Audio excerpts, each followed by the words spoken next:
Kodak invented the digital camera. Kodak also led the US in digital camera sales in the 2000s. And Kodak still went bankrupt because of digital photography. That's not irony, that's a trap. And that same trap has killed more companies than bad luck, bad products, and bad timing combined. It even has a name. Once you know it, you'll see it everywhere. In December 1975, a 24-year-old Kodak engineer named Steve Sasson built a camera that took no film at all. It was the size of a toaster. It weighed 8 pounds. It took 23 seconds just to save a single blurry black and white photo. Sasson's manager had handed him a new type of image sensor and asked him to find a use for it. The prototype worked. Sasson showed it to Kodak's executives and walked them through the concept. He even predicted that within 15 to 20 years, digital image quality would rival film. The reaction, according to Sasson himself, was polite but dismissive. Interesting, but don't tell anyone about it. At the time, that wasn't unreasonable. In 1976, Kodak controlled roughly 90% of film sales and 85% of camera sales in the United States. By 1990, film was generating over 70% of the company's profits. A grainy 0.01 megapixel prototype that took 23 seconds per photo wasn't a threat to that. It was a curiosity. Kodak patented the technology anyway, in 1978. Then they mostly left it alone. That decision, to sit on a threat instead of killing it or committing to it, is step one of the innovator's dilemma. Step two is coming. Here's where the popular version of this story, Kodak just ignored digital, starts to fall apart. Kodak didn't ignore it. They hedged. For nearly 2 decades, the company tried to have it both ways. Keep milking film for cash, slowly and cautiously explore digital on the side. That's the innovator's dilemma in its purest form. Any real investment in digital photography would cannibalize the film business, funding almost the entire company. Every dollar shifted toward digital was a dollar taken from the business printing Kodak's paychecks. The trap isn't stupidity. It's that the rational move in the short term, protect the cash cow, is the fatal move in the long term. So Kodak split the difference. They released their first consumer digital camera in 1995, nearly 20 years after Sasson's prototype, but marketed it half-heartedly. They still positioned film as the real product. Through the 1990s, they also diversified into unrelated ventures like pharmaceuticals and photocopiers, spending billions trying to find a second pillar of revenue instead of fully committing to the digital transition already happening inside their own labs. The clearest example, in 1988, Kodak spent $5.1 billion outbidding a hostile takeover from the Swiss pharma giant Hoffmann-La Roche to acquire Sterling Drug, the maker of Bayer aspirin and Philips milk of magnesia. The logic, at the time, was that drugs had high margins and Kodak already made industrial chemicals, so the two businesses would fit. They didn't. Kodak had no real capability in drug discovery or generic manufacturing, and after 6 years of losses, they sold the pharmaceutical business off in 1994 for a fraction of what they paid.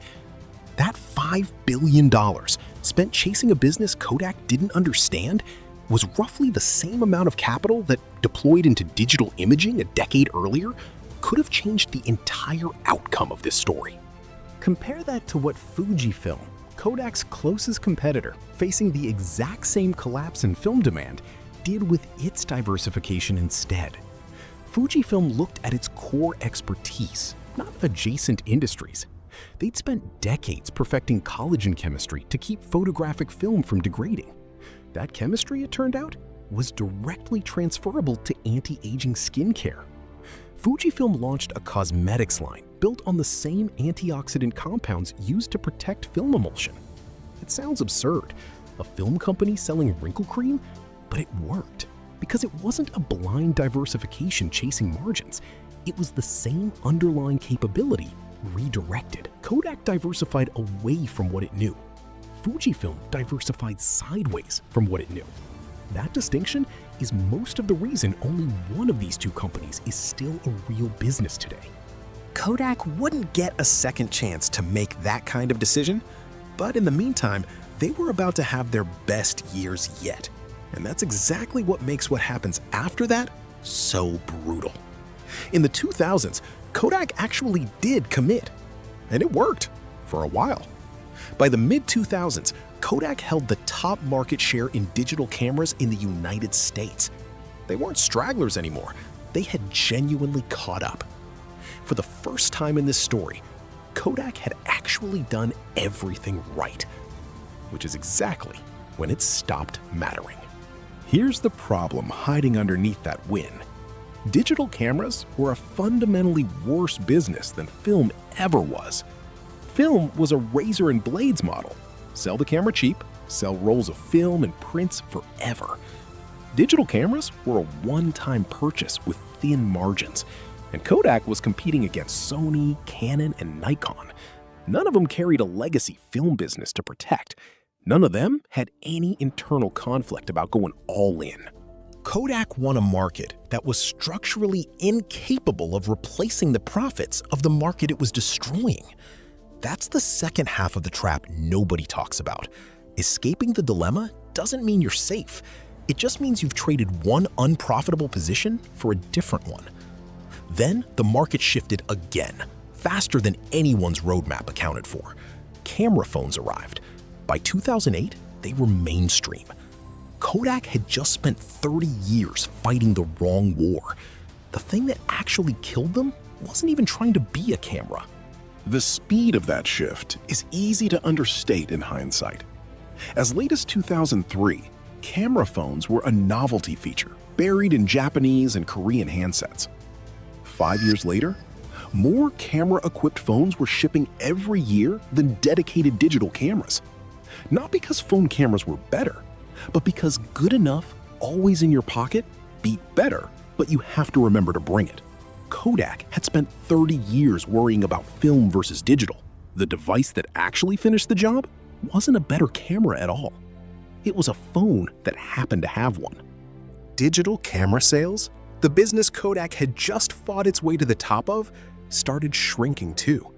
Not because film was coming back, because a separate device in everyone's pocket made standalone cameras less necessary altogether.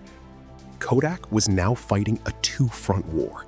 Film revenue collapsing on one side, the digital camera business it had just won was turning out to be a shrinking, low-margin market on the other. There was no third act waiting.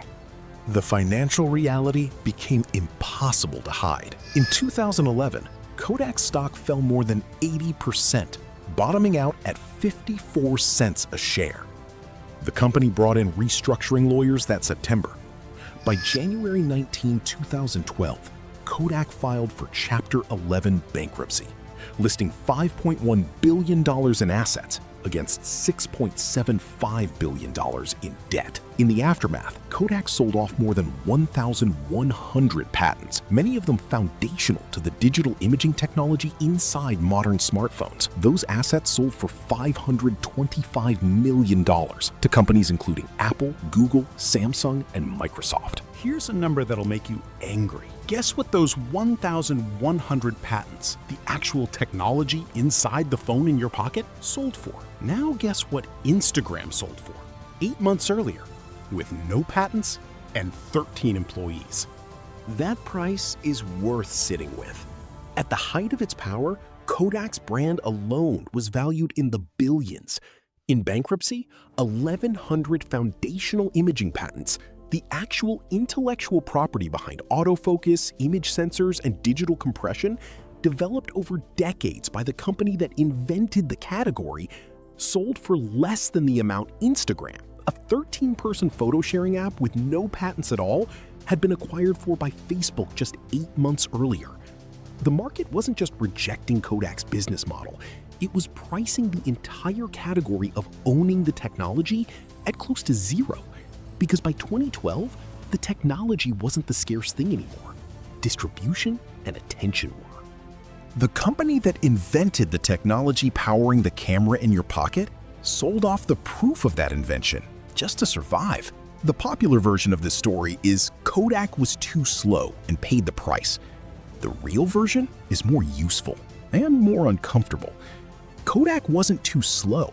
They were caught in the innovator's dilemma, attached to a business model that digital could never replicate, even after they'd mastered the technology and even after they'd won the market. Inventing the future isn't the same as being able to profit from it. Kodak proved they could build the technology in 1975. They proved they could even win the market in the 2000s. What they couldn't do was escape the trap.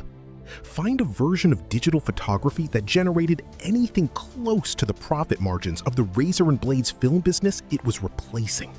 Because that business didn't exist to be found. It was structurally impossible. The lesson isn't adapt faster. It's this. The innovator's dilemma doesn't punish companies for missing the future. It punishes them for correctly protecting the present. And no amount of internal innovation fixes a model that the market has already decided to stop paying for. Just ask Xerox and Nokia. Kodak invented the future and still couldn't survive it. Next time, a company everyone laughed at for a business model that made 0 cents on paper, until it became worth more than Delta, the biggest airline in America. Subscribe if you want to see the pattern before it repeats.